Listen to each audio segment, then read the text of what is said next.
Komiði sæl og verið velkomin í þáttinn Græðum landið. Efnið þáttarins af ýmsum toga. Við fræðumst gerð göngustíga í Votlendi en Ragnar Frank Kristjánsson, lektor við Landbúnaðarháskóla Íslands, hefur lagt ýmsar gerðir göngustíga í Votlendi á Hvanneyri.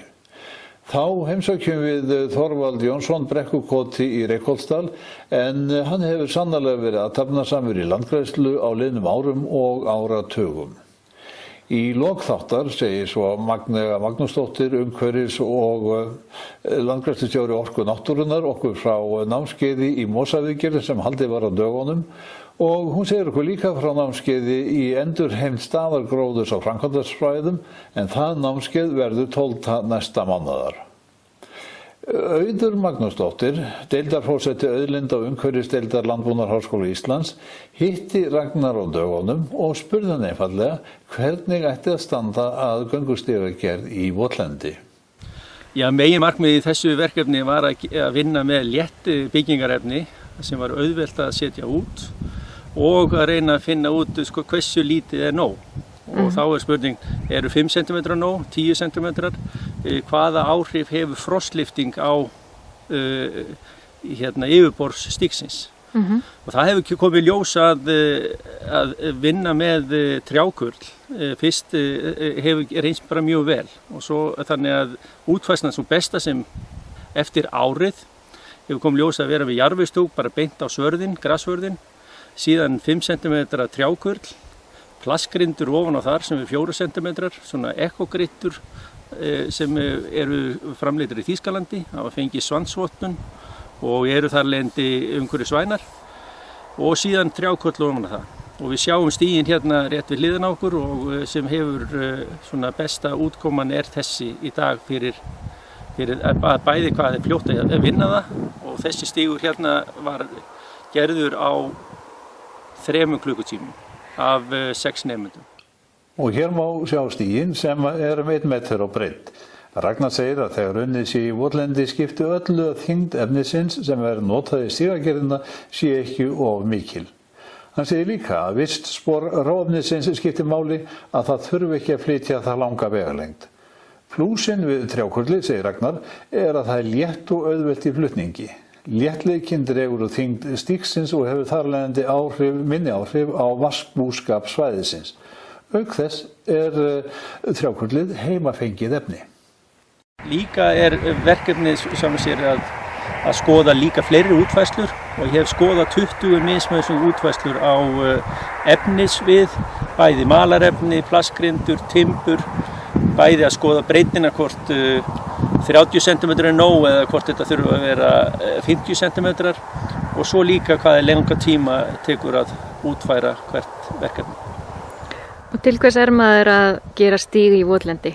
Má ekki bara Votlendi fá að vera í friði? Jú, það er líka mjög fínt út fyrir náttúruverndarsjónarmið en til dæmis þegar þú ert hér í nágrenni við þéttbýliskjarna og grunnskóla og leikskóla og háskólan þá er kjörið aðstæður til þess að komast út á Votlendi er að komast út á göngustíg.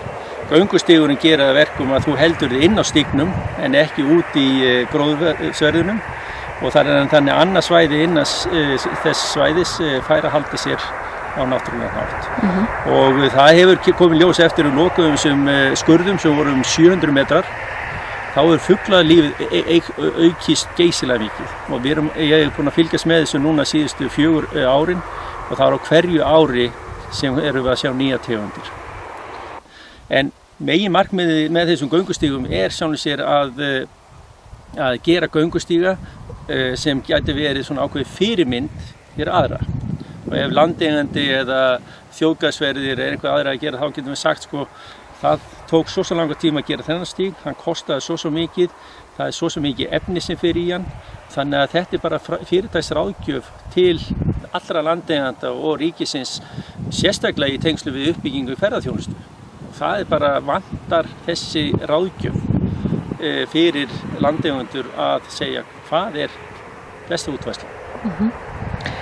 Nú er þetta hérna á Hvanneyri þar sem er mjög fjölbreytt mannlíf. Þú nefndir leikskóla, grunnskóla, háskóla. Hér er kúabú, íbúabyggð. Hvernig finnst þér þetta allt fara saman og hvernig finnst þér stígarnir spila inn í þetta?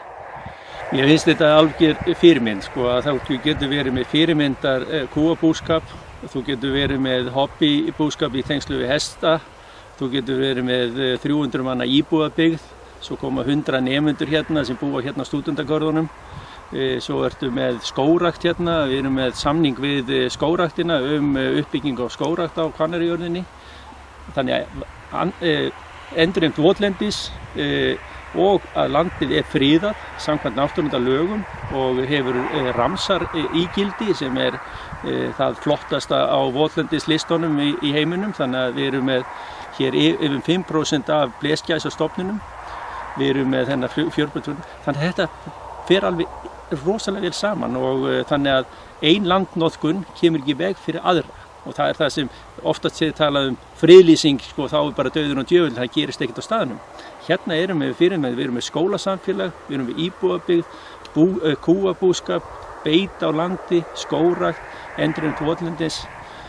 Þannig að ég held að þetta sé svona fyrirmynd sem gæti svona fengið aðra landeigendur og ég að vona að verðandi bændur, þeir sjáu sér hag í því að nýta jörðinni sína á fjölbreyttan hátt. Þannig að það sé ekki bara sauðfjárrækt, hún getur líka þegar tengist ferðaþjónustu, hún getur líka tengist náttúruvernd og fram til götunum. Og endurheimt votlendis hérna hefur gengið upp og við getum gert það á fleiri stöðum, en Hvanneyjajörðin hefur sko, það framfyrir aðrar að þú ert meðlega svona 7 tegundir af votlendi, 5 til 7 tegundir. Þú ert með árnar hérna, Andakílsá og Hvítá, þú ert með fjörðin sem beint fyrir framan okkur, sko, Borgarfjörðin, svo ert með tjarnirnar við Vatnshamravatn, svo votlendi Engjarnar hérna fyrir neðan og svo þetta hálf blauta land sem við erum hérna kringum íbúðabyggðina. Þannig að ég held að sé ekkert margir staðir sem bjóða upp á þessa fjölbreytni og það þýðir að það er sem fjölbreytt sko, fuglalíf.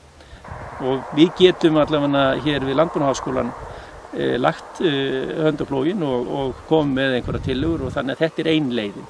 En það örugglega eflaust margar aðra leiðir og ég held að þetta sé vinna, sko, hvort það sé Landgræðslan eða Umhverfisstofnun eða Vatnajökulsþjóðgarður, hverjir að gera. Og síðan þetta verkfræðistofur, ef þú sért að gera göngustíga, þá segja verkfræðistofun, settu bara 90 cm þykkt malalag. Það getum við gert í byggð. En það gerum við ekki á fjöllum eða víðsfjarri stöðum sem við þarf að flytja efni innan. Og þetta þekki ég sem gamall þjóðgarðsvörður í Skaftafelli, þetta var ekkert létt verk að koma efni á staðinn og stundum þurftu risa þyrlur, það kom bara einu sinni á 10 ára fresti. En ég held að þetta sé leið okkar við Landbúnaðarháskólann að leggja svona hugmyndi fram og ráðgjöf og svona við getum sýnt það og svo getur fólk komið hérna og allir velkomnir að koma hér inn á stígan og sjá bara hvað þeim finnst sjálf og við getum reynt að leiðbeina og gefa góð ráð. Göngustígarnir sem Ragnar var að segja okkur frá falla sannarlega vel að þessum þætti námsins. Þetta skiptir máli því útskrifaðir nemendur og þá ekki síst þeir sem fara í framhaldsnám og hljóta starfsréttindi sem landslagsarkitektar og skipulagsfræðingar má finna hjá fyrirtækjum og stofnunum sem skipuleggja svæði af ýmsu tagi.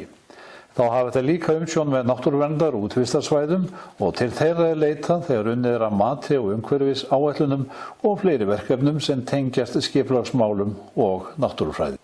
Hjónin Þorvaldur Jónsson og Ólöf Guðmundsdóttir búa í Brekkukoti í Reykholtsdal.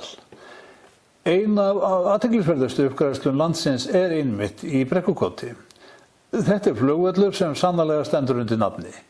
Landið sem fór undir flugvöllin var áður gróðurlaus melur og sýnir vel hvað hægt að gera ef viljinn fyrir hendi. Þau Þorvaldur og Ólöf fengu landgræðsluverðlaun árið 2011. Alls búið að græða upp 90 hektara í Brekkukoti. Ég var í Brekkukoti í ágúst og fór með Þorvaldi landið og ræddi síðan við hann í vélageymslunni. Það spurði hann hvers vegna þau hefðu fengið jafnmikinn áhuga á landgræðslu og raun ber vitni.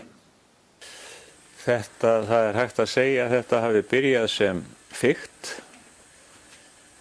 Hér voru örfokamelar, alveg stórar breiður af slíku og reyndar höfðu tengdaforeldrar mínir byrjað svo lítið en með þeim tæknibúnaði sem þá var til. Síðan koma náttúrulega stórvirkari tæki og eins og ég segi þá byrjaði þetta sem fikt og varð bara að fíkn. Það er óhætt að segja það, þetta hafi orðið að fíkn. Þegar við fórum að sjá árangur þá kviknaði áhuginn. Nú síðan eins og ég gat áðan og þá sonur minn flugmaður og tengdafaðir hans fyrrum flugstjóri og hann minntist þess að hér hafði verið, í Brekkukoti hafði verið neyðarflugvöllur og hann hafði áhuga á því hvort það væri ekki hægt að gera þennan flugvöll upp. Og það var náttúrulega auðsótt mál og þar fékk ég aðstoð til að keyra út skít og morð. Flugmenn hérna á TF Tún komu hér í heimsókn einhvern tíman og ég fór að spyrja þá út úr hvað væri kannski sniðugast að gera og þeir spurðu bara á móti hvað ert að gera hér og ég sagði þeim það og þá sögðu þeir haltu því áfram, þetta er svo miklu varanlegra heldur en þú farir að fá fræ. Já. Og síðan hefur þetta bara svona smá stækkað. Já. 2011 vorum við heiðruð með hérna landgræðsluverðlaunum og þá var okkur sagt að búið væri að græða upp 75 hektara. Já. Þannig ég get ímyndað mér að núna sé þetta nálgast svona 90 hektara sem að eru komin misvel á veg. Já. Eins og við sáum áðan sko, en allavega það er komin gróður þekja í þetta, sums staðar er komin talsverður jarðvegur undir, en annar staðar minna. Og þetta vona ég bara mínir arftakar, þeir haldi því áfram, því að þetta gefur manni svo mikið þó þú verður aldrei neitt ríkur af þessu í peningum, þá verður svo ríkur í sálinni og hjartan. Þetta er góðkynja fíkn sko, það er ekkert hættulegt að kynnast þessari fíkn. Og þó hún sæki á mann alveg hreint af fullum þunga og sé á hana bindandi, þá er hún ekki hættuleg.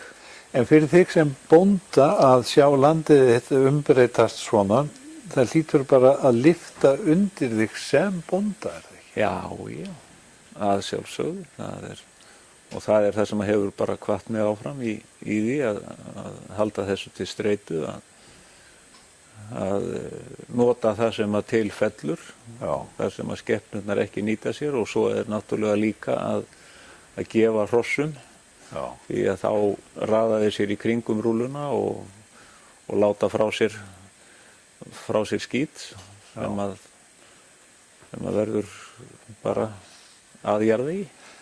En við vorum stættir hérna áðan í heilmikilli Brekku sem er eitt af þínum síðustu verkum og svo segir því að þú ert að verða búin að græða allt upp, eða hvað? Já, en eins og við sjáum sko þá þarf að hlú betur að hluta landsins. Já. Það er gisinn gróður sumstaðar og að því þarf að hlú betur. Já.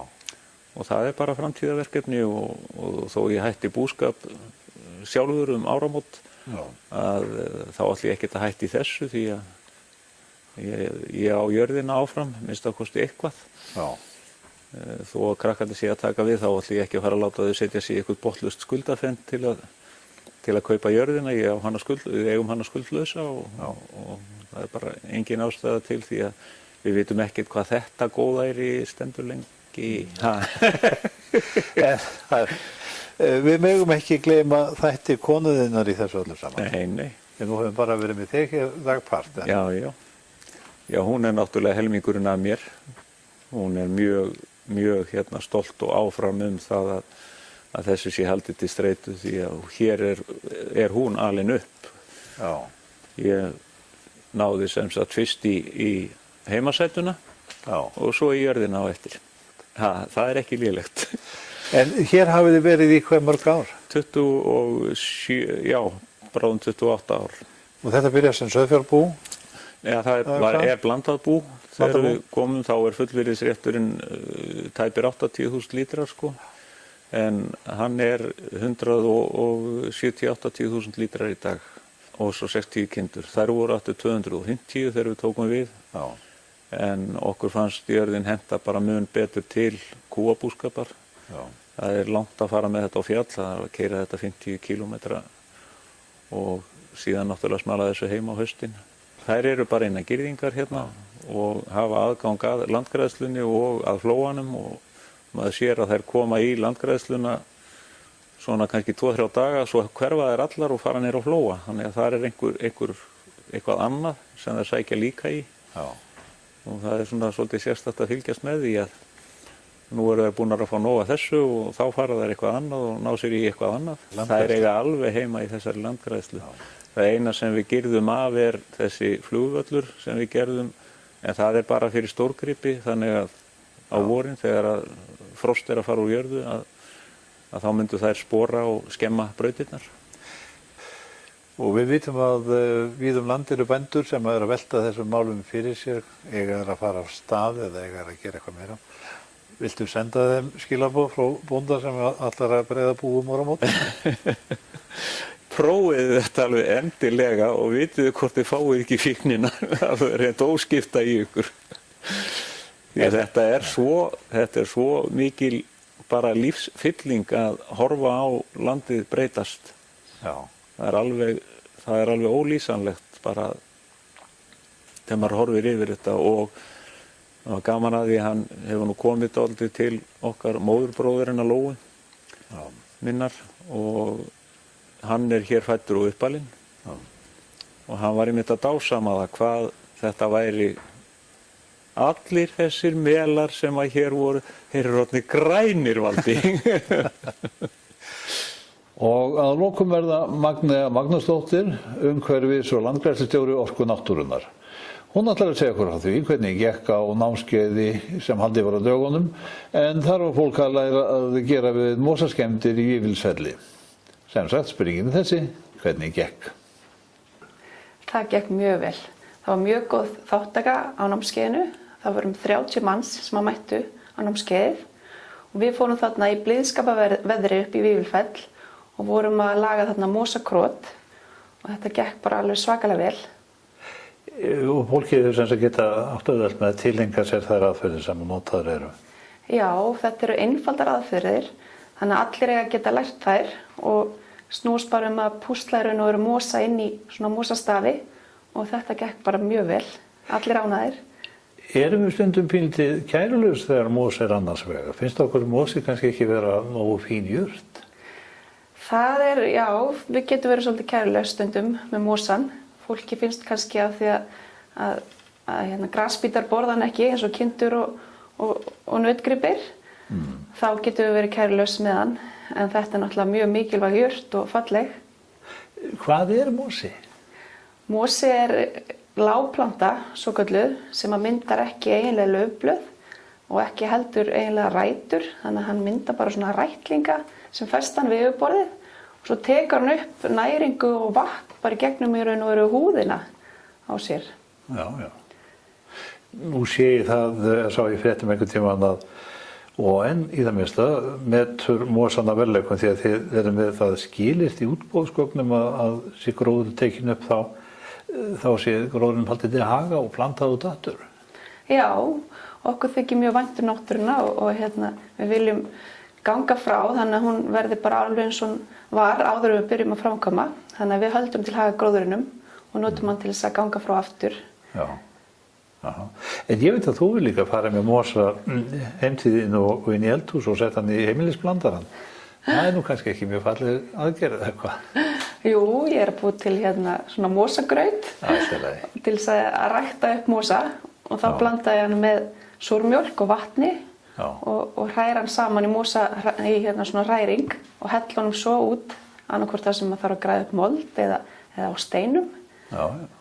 Og það kemur vel út? Það virkar mjög vel. Þetta klístrar mosan, hann festir hann við yfirborðið, súrmjólkin og bindur líka moldina þannig að það minni frostlyfting í henni.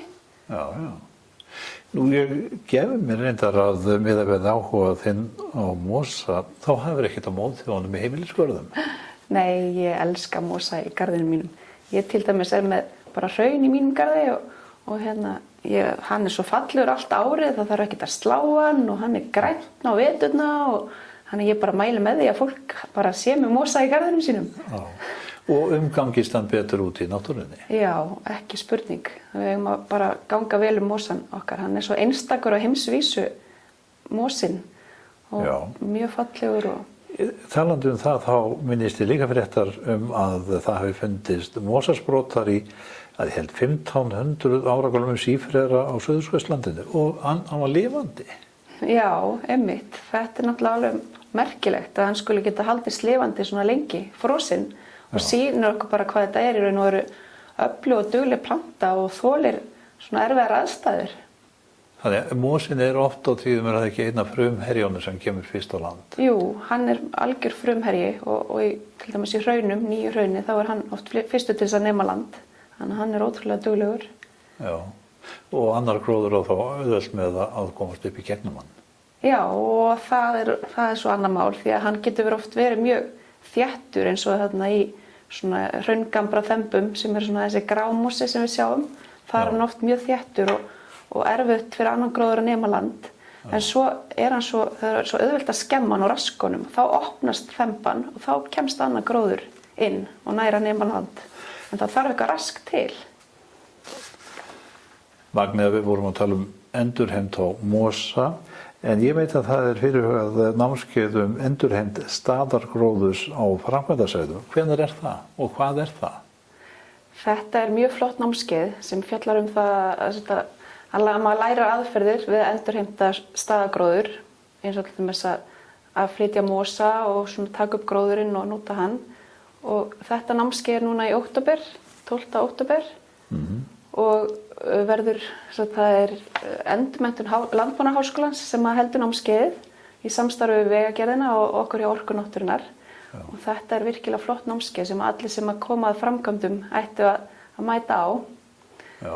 Og mikið af flottum aðferðum þarna sem verða kenndar, eins og til dæmis að slá fræslægju og taka upp gróðurinn og svona ýmislegt annað.